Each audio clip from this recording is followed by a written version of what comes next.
Hello guys, नमस्कार। अगर आप गर्भवती हैं तो आपको ये जानना बेहद ही ज़रूरी होगा कि गर्भ में पल रहे बच्चे के हाथ पैर टेढ़े क्यों हो जाते हैं। गर्भ में बच्चा गूंगा बहरा कब होता है, हमारी प्रेगनेंसी के दौरान कौन सी गलतियां हमसे हो जाती हैं जिसकी वजह से हमें ये प्रॉब्लम होती है, हमारे बेबी को ऐसी परेशानी झेलने लगती है, वो विकलांग भी हो जाता है और गूंगा बहरा भी हो जाता है। वो कौन कौन सी गलतियां होती हैं जो प्रेगनेंसी के दौरान हमसे हो जाती हैं। तो आज के वीडियो में फुल डिटेल में जानेंगे कि अगर आप ये गलतियां करेंगी तो आपके बच्चे को कुछ भी हो सकता है। आपके बच्चे के हाथ पैर भी टेढ़े हो सकते हैं, वो गूंगा बहरा भी हो सकता है। तो आपको काफ़ी सारी बातों का ध्यान रखना होगा। वीडियो को एंड तक ज़रूर देखिएगा। अगर आप गर्भवती हैं तो आपको जानना बेहद ही ज़रूरी है। तो गाइज, वीडियो स्टार्ट करने से पहले हमारे चैनल को एक बार जरूर सब्सक्राइब कर लें, साथ ही बेल आइकन को दबा लें जिससे कि मेरी हर आने वाली वीडियोज़ की नोटिफिकेशन आप तक पहुँचती रहे। चलिए गाइज, आज की वीडियो शुरू हैं और वीडियो पसंद आए तो लाइक जरूर कीजिएगा। दोस्तों, गर्भ में पल रहे बच्चे को लेकर हर माँ यही सोचती है कि उसका होने वाला बेबी एकदम स्वस्थ पैदा हो, उसमें किसी भी प्रकार की विकलांगता ना हो। लेकिन दोस्तों, आपको पता है कि बच्चे के हाथ पैर टेढ़े कब होते हैं, बच्चा विकलांग क्यों होता है। हमारी प्रेगनेंसी के दौरान की गई छोटी छोटी गलतियों के कारण बच्चे में विकलांगता आती है। वो कौन सी गलतियां हैं, सबसे पहले हम मिस्टेक जानेंगे, उसके बाद हमें सॉल्यूशन भी जानेंगे इस वीडियो में। ठीक है, तो वीडियो को एंड तक देखते रहिएगा। सबसे पहले जानेंगे कि कौन कौन सी आपकी गलतियों के कारण बच्चे में विकलांगता आती है, बच्चे के हाथ पैर टेढ़े हो जाते हैं। गर्भावस्था के दौरान अगर आप कम दूध का सेवन करती हैं या फिर आपकी प्रेगनेंसी में विटामिन डी की कमी होती है, कैल्शियम की कमी होती है, तो इससे दोस्तों आपके बेबी के हाथ पैर टेढ़े हो जाते हैं। मतलब कैल्शियम और विटामिन डी की कमी के कारण आपके बच्चे में विकलांगता आती है। आपके बेबी के हाथ पैर बहुत ही कमजोर हो जाते हैं, इस वजह से वो टेढ़े भी हो सकते हैं। तो हमेशा दोस्तों आपको प्रेगनेंसी के दौरान दूध का सेवन जरूर करना चाहिए। और जब हम उठते हैं, जो सुबह की जो धूप होती है, सूरज निकलता है, सुबह की जो धूप होती है, उसमें आपको 10 से 5 मिनट जरूर बैठना चाहिए, क्योंकि उससे हमें विटामिन डी मिलता है जो कि हमारे शिशु के लिए बहुत ही अच्छा होता है।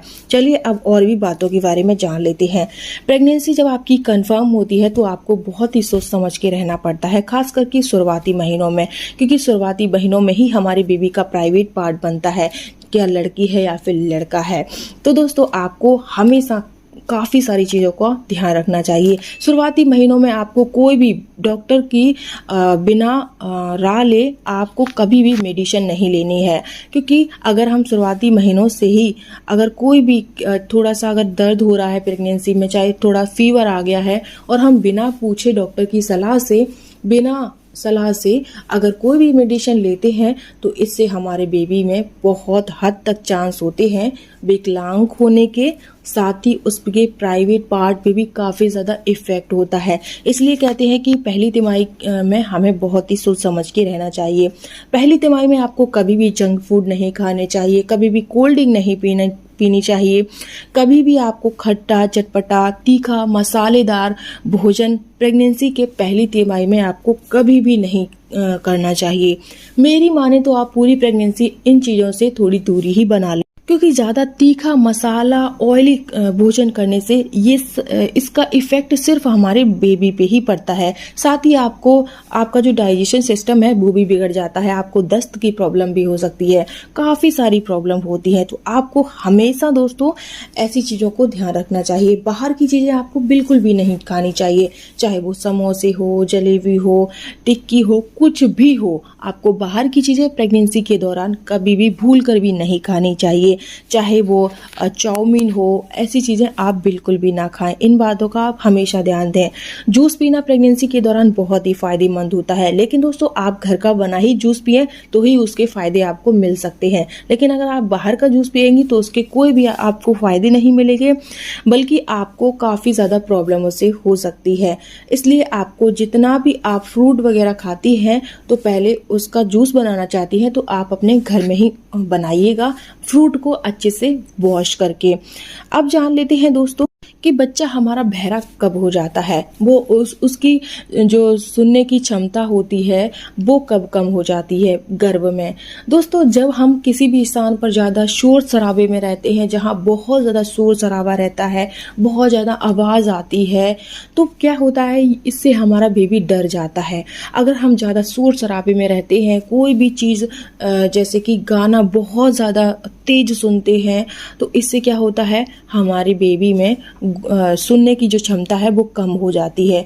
इसलिए कहते हैं कि आपको हमेशा ऐसी जगह पे रहना चाहिए जहाँ शांत स्वभाव हो, मतलब शांत एरिया हो, वहाँ पर आपको रहना चाहिए। ज़्यादा शोर शराबा जहाँ ना हो वहाँ आपको रहना चाहिए। एकदम शांत माहौल में आपको रहना चाहिए प्रेगनेंसी के दौरान। तो गाइज, ये थी कुछ ज़रूरी बातें जो मैंने आप लोगों से शेयर की। हमेशा आपको प्रेगनेंसी के दौरान शुरुआती महीनों में बाहरी चीज़ें बिल्कुल भी ना खाएं, हरे पत्तीदार सब्जियां खाएं और ज़्यादा से ज़्यादा दालों का सेवन करें, फ्रूट का सेवन करें शुरुआती महीनों में, तो आपको बिल्कुल भी परेशानी नहीं होगी। बस बाहर की चीज़ें बिल्कुल भी ना खाएं, सब अवॉइड करें। तो आशा करते हैं आप लोग समझ गए होंगे, इन्हीं गलतियों के कारण हमारी बेबी में विकलांगता आती है और गर्भ में बच्चे के हाथ पैर टेढ़े हो जाते हैं और वो सुनने की क्षमता भी खो देता है। तो इन बातों का अगर आप ध्यान रखेंगी, जो मैंने आपको बताया है उसे फॉलो करेंगी, तो देखना आपकी बेबी को कभी कोई प्रॉब्लम नहीं होगी। तो आशा करती है अगर आप लोग समझ गए होंगे, तो वीडियो अच्छा लगा हो तो वीडियो को लाइक और चैनल को सब्सक्राइब दोस्तों जरूर कर लें। चलिए, आज की वीडियो यहीं समाप्त करते हैं, मिलते हैं नेक्स्ट वीडियो।